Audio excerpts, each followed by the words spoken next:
Salaamaaleykum maa ngi leen di nuyuwaat di leen baaluwaat ak di leen baalu ak bu baax a baax di leen jaale li ñu bokk di leen jaale li ñu bokk donc di jaale Arouna Mbodj bu nga xam ni mooy responsable direct Bambino parce que ci troupe bam la nekkoon bët donc di ko jaale Arcos yëpp parce que membre Arcos la woon. di jaale Arco Pikine waaye di jaale waale aussi Arco Géejawaay bu nga xam ni Bambino foofu la doon évoluer aussi ndax bët Géejawaay la nekk kon Bambino ci Arco Géejawaay la gën a yëngu donc kon maa ngi jaale président Ibou Fall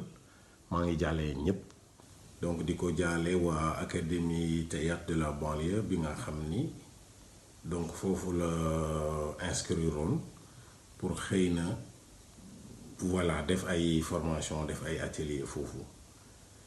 alors waaw naqar la bu metti ci ñëpp quoi bu metti ci ñëpp man personnellement def ma bett waaye voilà ñun dañuy def suñu ay programme après yàlla moom nu ko neex lay def quoi voilà donc maa ngi koy jaale Sénégal yëpp di ko jaale ay mbokkam di ko jaale ay mbokku théâtre am waaye ay mbokku deretam aussi très sincèrement waaw mënuma ci woon dara su ma sañoon dama fay teew waaye comme fekkuma woon ci réew ma waaw jéggalu naa loolu vraiment donc Bambino maa ngi koy jaale yàlla na ko yàlla seddalal suuf ci kawam ba pare teeru ko ci wetu Seydina Muhammad alayhi salaam waaw parce que mérité na ko quoi man loolu laa xam ci moom nit ku baax la nit ku bëgg nit la vraiment loolu laa xam ci moom voilà. alors tey sama vidéo maa ngi koy def comme ni ma waxoon ci continuité épisode 3 bi.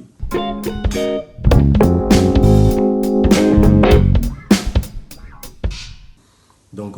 ci scène laa koy def alors mais su ma bëggee waxtaan ci scène day xaw compliqué comme li may wax rek li duuf ci nag bi xajandoowul ci cin yi alors xëy na lépp duma ko mun di def ci vidéo yi waaye lu ma ci mun a def wala lu ma ci mun a wax rek bu soobee yàlla dinaa ko ci wax. alors maa ngi occasionné wu di remercier Lamine Ba bu nekk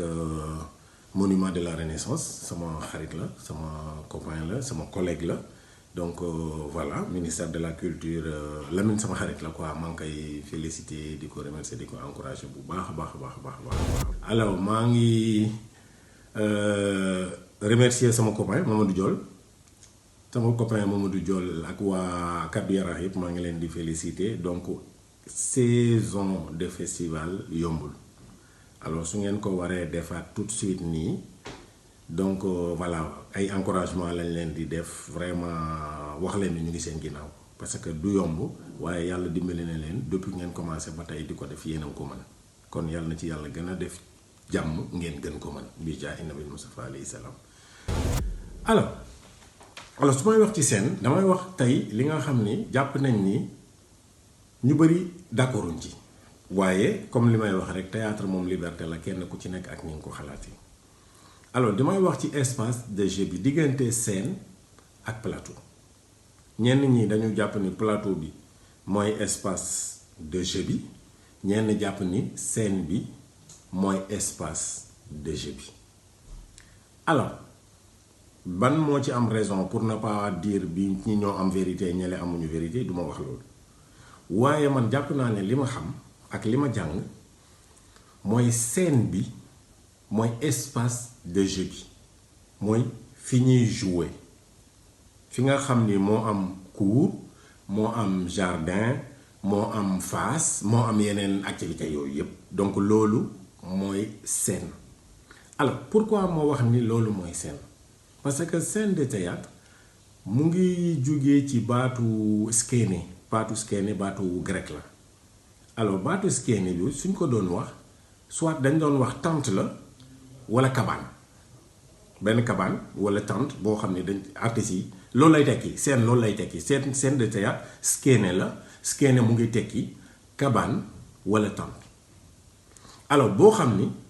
bu ko artistes yi daan jouer ci yooyu jamono moo xam dañ doon way moo xam dañ doon fecc spectateur bi du nekk ci biir spectateur bi daawul nekk ci biir ci biti la doon nekk ñoom ñu nekk ci biir di jouer li may wax ni mun ngeen ko vérifier alors kon loolu rek wax nañu ni scène bi mooy partie bi nga xam ni spectateur bi bokk ci loolu leer na mooy parti bi nga xam ni spectateur bi bokku ci su fekkee spectateur bi bokku ci parti boobu nag kon mooy parti bi nga xam ni ci la comédien yi di évoluer loolu benn la ñaareel bi mooy dafa am lu ñu tuddee avant-scène ci scène de théâtre avant-scène bi mooy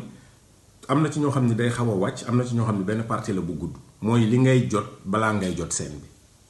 te ñiy jàng théâtre jàng vocabulaire théâtre et tout xam nañ ni avant-scène moom mu ngi ci partie scène bi leneen li koy firndeel su fekkee ni baatu tubaab la ñu wax man xëy na sama jàng sorewul waaye su fekkee ni tey français la ñuy wax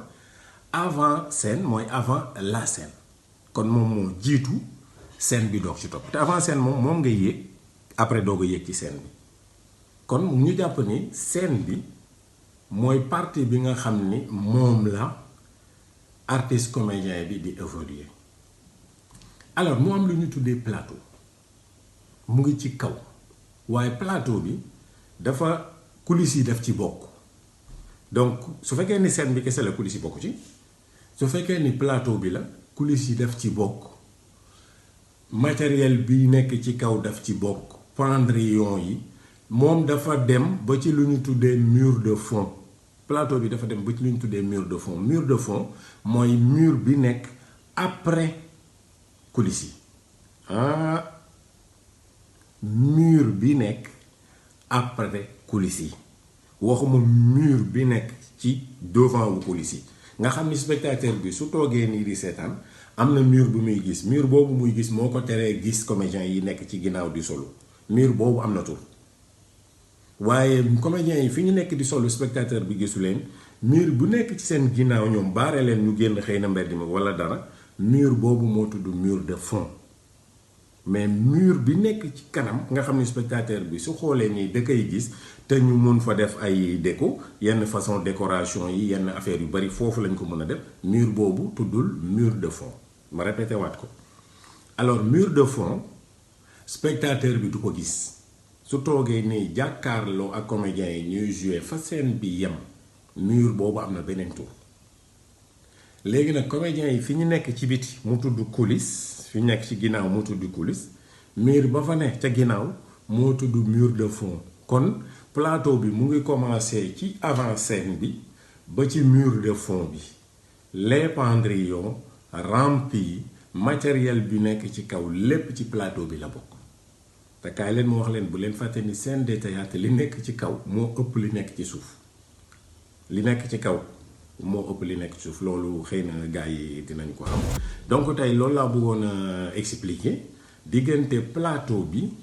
ak scène de théâtre bi alors maa ngi gis aussi yenn commentaires yi merci beaucoup gars yëpp donc scène maa ngi koy féliciter ci question bi alors oui suñu xoolee am na 4 façons scène wax naa loolu effectivement am na 4 façons scène mais scène yi yamul foofu de yamul foofu am na théâtre bu ñu tuddee le théâtre déambulatoire le théâtre déambulatoire théâtre boobu scène bi mun na nekk quartier bi donc parce que artistes comédiens yi dañuy jouer di évoluer spectateur bi da leen di topp te pourtant espace bu ñu dem di jouer rek scène la le théâtre déambulatoire théâtre bi du fixe du fii lañ koy jouer kon boobu ban façon scène la am na tur alors am na beneen façon scène boo xam ni le public est à l'intérieur public bi dañuy toog ci seen ay chaise nekk ci digg bi dajaloo nii comédien bi di jouer